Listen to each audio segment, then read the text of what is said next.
சென்னையில் 3 தளங்களுடன் 115 அடி ஆழத்தில் அமையவுள்ள மயிலாப்பூர் மெட்ரோ ரயில் நிலையத்தின் கிராபிக்ஸ் காட்சிகள் காண்போரை ஆச்சரியப்பட வைத்துள்ளது. சென்னையில் 63,000 கோடி ரூபாய் மதிப்பீட்டில் 116 கிலோமீட்டர் தொலைவுக்கு 2ஆம் கட்ட மெட்ரோ ரயில் திட்டப் பணிகள் நடைபெறுகின்றன. அனைத்து பகுதிகளிலும் பணிகள் தீவிரமாக நடைபெற்று வரும் நிலையில் மயிலாப்பூரில் கட்டப்படும் மெட்ரோ நிலையம் மற்ற நிலையங்களை காட்டிலும் ஆழமாகவும் பரந்த பொதுத்தளத்தோடும் உருவாகி வருகிறது.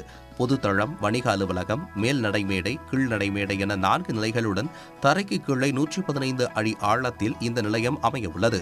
அதில் முதல் தளம் 17 மீட்டர் ஆழத்திலும், இரண்டாவது தளம் 24 மீட்டர் ஆழத்திலும், மூன்றாவது தளம் 35 மீட்டர் ஆழத்திலும் கட்டப்பட உள்ளன. அந்த நிலையத்தில் 4 சுரங்கப்பாதை துளையிடும் இயந்திரங்கள் வெவ்வேறு நிலைகளில் பயன்படுத்தப்பட்டு வருகின்றன. மயிலாப்பூர் மெட்ரோ ரயில் நிலையத்தின் முதல் தளம் மற்றும் மூன்றாவது தளத்தில் மாதவரம் முதல் சிப்காட் வரையில் செல்லும் மெட்ரோ ரயில்களும், இரண்டாவது தளத்தில் லைட் ஹவுஸ் முதல் பூந்தமல்லி வரை செல்லும் ரயில்கள் 2 வழித்தடங்களில் இயக்கப்பட உள்ளன.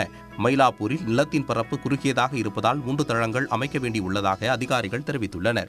இப்போ பண்ணிட்டு இருக்க இந்த சர்வேல ஏற்கனவே இருக்கிற மீனம்பாக்கம் ஏர்போர்ட்லேருந்து பூந்தமல்லி வரைக்கும் அரௌண்டு 14-15 கிலோமீட்டர் 2 ரூட்டை செலக்ட் பண்ணியிருக்கோம். ஒன்று குன்றத்தூர் வழியாக பூந்தமல்லிக்கு, ரெண்டாவது ரூட் திருநீர்மலை வழியாக பூந்தமல்லிக்கு.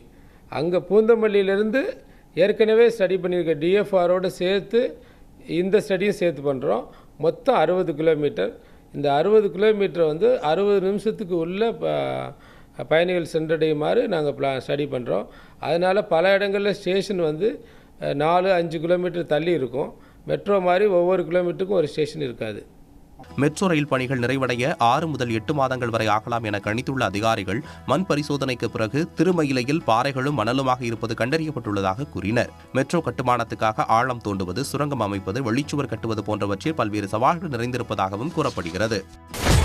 சன் நியூஸ் வாட்ஸ்அப் சேனலை ஃபாலோ செய்யுங்கள். QR கோடை ஸ்கேன் செய்து சன் நியூஸோடு இணைந்திருங்கள்.